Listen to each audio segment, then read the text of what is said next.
Thursday. It's been quite a while since we've done this. That's pretty good. Okay, so I'm going live from the Home Depot parking lot today because I am running around like crazy doing a ton of projects, and I found that it was 5 o'clock and it was time to go live, and so here we are at the Home Depot in Denver. So today we're talking about email marketing, and we did a big we did a podcast episode with ConvertKit, which is who we use for our email marketing, like our list. And then we just talked about like the GDSP thing.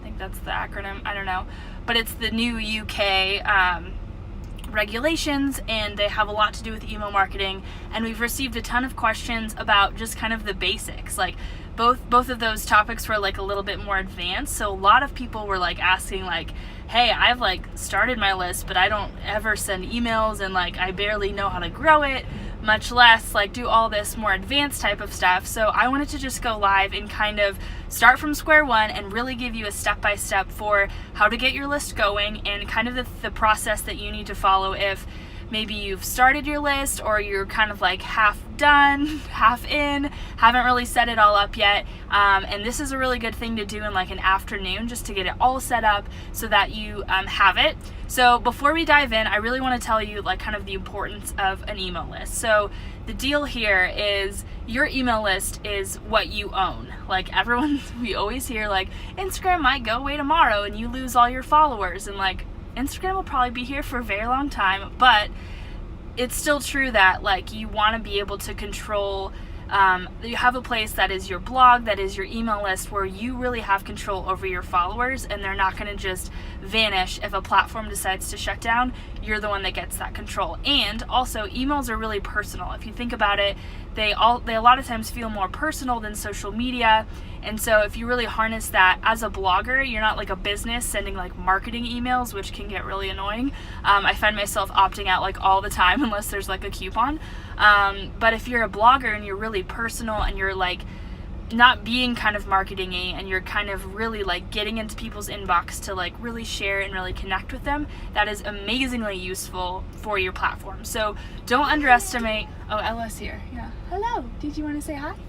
So don't underestimate the value of your email list, and really work on growing it and kind of developing it, because it really gives you a level of like personal connection with your followers. I know on the podcast episode with Nathan, he's the founder of ConvertKit, and he was talking about how like when he goes to a new city, he literally will shoot out an email to all the people in his in that location and be like, hey, I'm having a meetup at like this time at this place, and actually invite his followers and his fans to like come meet him in person, which is like really amazing, and something that I think we can do as bloggers. Like if you're on vacation, you could do a happy hour, or things along those lines. Okay, so let's do this step by step. So the first thing is to pick an ESP. So ESP stands for Email Service Provider. Examples of this are MailChimp and ConvertKit, and we use ConvertKit. And we do get a few questions about like, why don't you use MailChimp? What's the difference? So basically, an email service provider is like a piece of software, an online platform that's going to let you manage your list. So it's going to let you have people subscribe to your list. You're going to be able to send out emails to them, collect information. You can have those opt-in forms that you put in different blog posts. You can have pop-ups, all of those different things. And so for the most part, ESPs charge per follower. Like for example, for MailChimp, per subscriber. For MailChimp, it's like free up to 1,000 subscribers, and then once you hit 1,000, you have to pay, and then there's like different brackets, like 1,000 to like 1,500 or something. It's like a certain amount a month and beyond that. So then ConvertKit actually there's no free option. You just sign up, and it's like $29.99, I think, a month for maybe just $29 for the first bracket, and then they do the bracketed thing as well. So you're paying per subscriber to your list. So if you don't have a big list, you can definitely start with MailChimp and do it for free. There's a couple other ones out there, but honestly, MailChimp and ConvertKit are the only ones I use and the only ones I recommend. So you can look into other ones. There's a couple other ones that have free, but the main difference between MailChimp and ConvertKit is the ability it's kind of like how you set up your lists. So in MailChimp, you have actual lists where it's like a list of people, And let's say you want to have 2 lists. You want to have a list of people that are interested in beauty products and a list of people that signed up for your fashion giveaway that you just did. So now you have kind of a list going of people that are interested in beauty and interested in fashion. So the problem with MailChimp is those are 2 separate lists. So if someone signs up for your beauty newsletter and then later enters your giveaway, they're going to be on both lists. And so you're going to be paying for them twice later, and it's kind of hard later down the road when your list is really big to like dig in and see all the duplicates. And then it gets crazy if you have like 5 lists or 10 lists or like however many lists. If you really want to break down your blog into like different categories or different topics or whatever, to be sending out kind of like topic specific content to your people instead of just like a blanket newsletter every month. So you could send them like a monthly email with like a roundup of the posts on a certain topic. That's one example of how you would use a separate list. So then with ConvertKit, instead of having those siloed lists, you have lists in the sense that you can like make a form for a specific thing, but then when people sign up, they just get tagged with the fact that they used that form to sign up. And then you can also add other tags about them, like location and all kinds of different things. But they're not going to be added to your list twice. They'll be in there once, and then if they sign up for, like, say they're on your beauty list, and then they sign up for your fashion list, instead of adding them twice to your whole big list, it's going to just give them another tag and attach more information to their listing in there that tells you they're interested in this also. So that's really helpful because it really lets you dig down and sort people a lot better, and you don't have to make a ton of really siloed lists up front. You can like add information about people later as they opt into different things on your website, on your blog post, social media, all of that. So MailChimp and ConvertKit are the most popular. So the other reason I like ConvertKit, it took me a while to like be willing to pay for it because I was like, $29 is like a lot for me per month just for like a mailing list. Like there's so many plugins or other things I could be spending this on. But I found it was worth it because it really pushed me to like use my email list and really set it up and really dive in and use it because I was paying for it. And so that was like a little extra motivation for me to get everything going. So if you're the kind of person where if it's free, you don't really care, if you pay for it, you're gonna like work a lot harder and use it, then I definitely recommend going that route. There's also like a few comparison videos on YouTube with all the different ESPs if you really want to dive in and see like maybe what works best for your niche, whatever that word is. And then it's also really easy to transfer. So we actually started out with MailChimp, the free version, and then when we switched to ConvertKit, we were able to like export all your subscribers out of MailChimp and re-import them into ConvertKit. So it's really easy, but the thing is about that is that you're not collecting information on them, and then you're gonna have to manually go in and like make sure they're not duplicates. It's okay. Okay, so then step 2 is that you need a path to get people on your list. So maybe it's a freebie, maybe it's a giveaway, or maybe you're just gonna offer like exclusive, say like coupons or different things. I've seen bloggers do when a company like offers them like, we'll give you a coupon to share with their followers, they say like, join my email list and you'll get all those coupons kind of thing. So you want a path for people to be able to join your list and a really good incentive. I know a lot of bloggers say like, get on the list for the newsletter.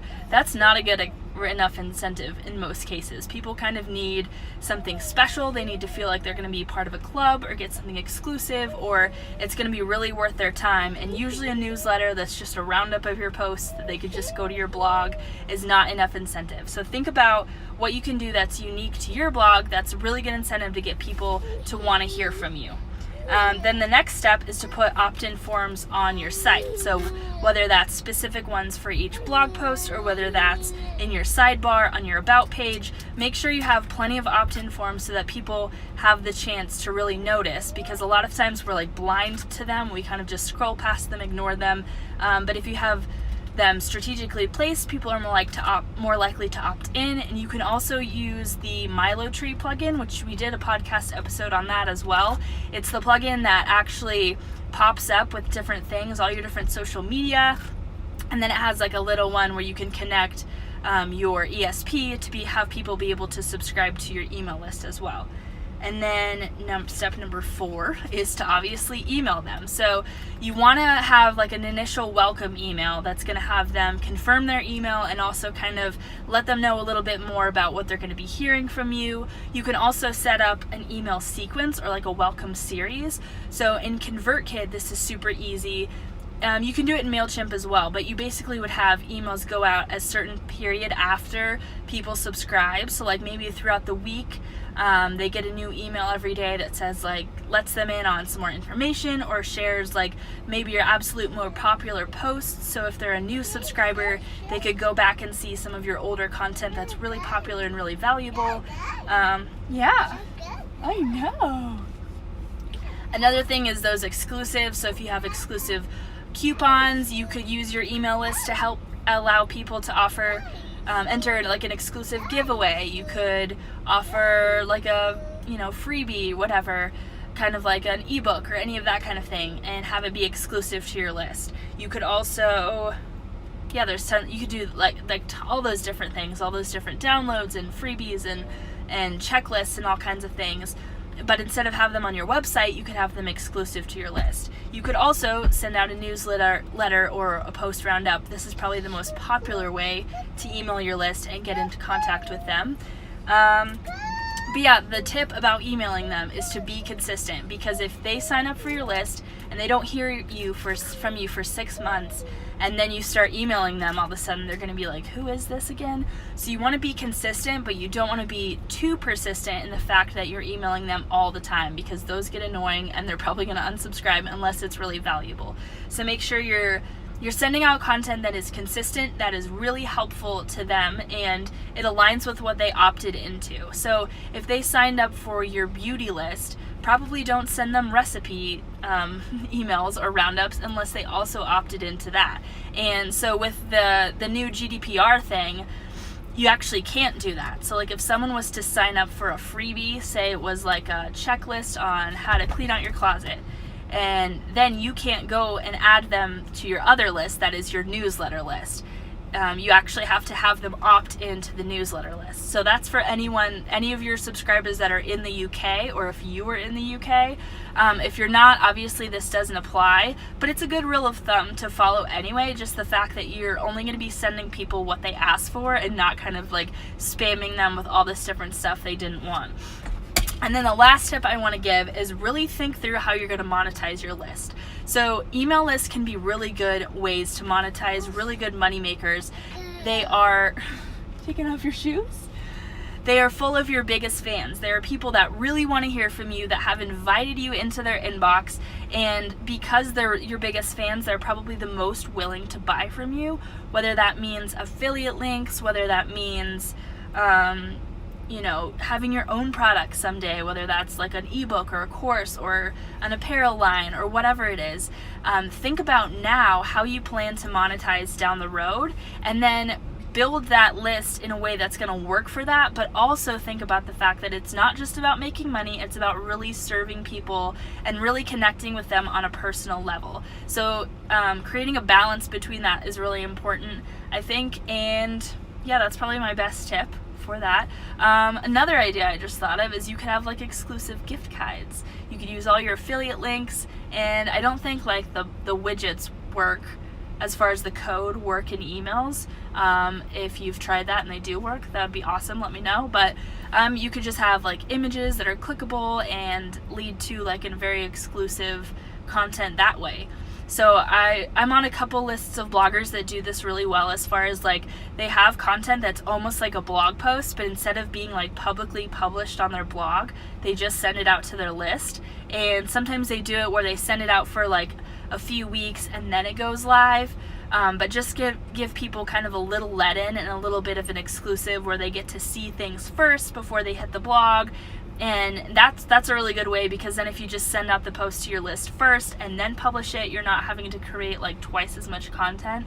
But yeah, so this is like the step-by-step. Let us know if you have any questions, especially about how we use our email lists, like as bloggers and also like for My Haute Society. We'd love to answer any questions, and I just really challenge you to like brainstorm about how you can make your email list really work for you, how you can like connect personally with your followers, and how you can kind of some unique ways you can grow it, because I know there's a lot of the same advice that gets recycled over and over, where it's like, have a freebie they download, do this. So like, what ways can you stand out where people are going to really want to opt in because they see like, hey, this is valuable. It's not just another blogger that wants to send me like a monthly roundup of her posts that I could see on the blog. So I challenge you to like think through that. Let us know if you have any questions, and have the happiest weekend. We'll see you guys later.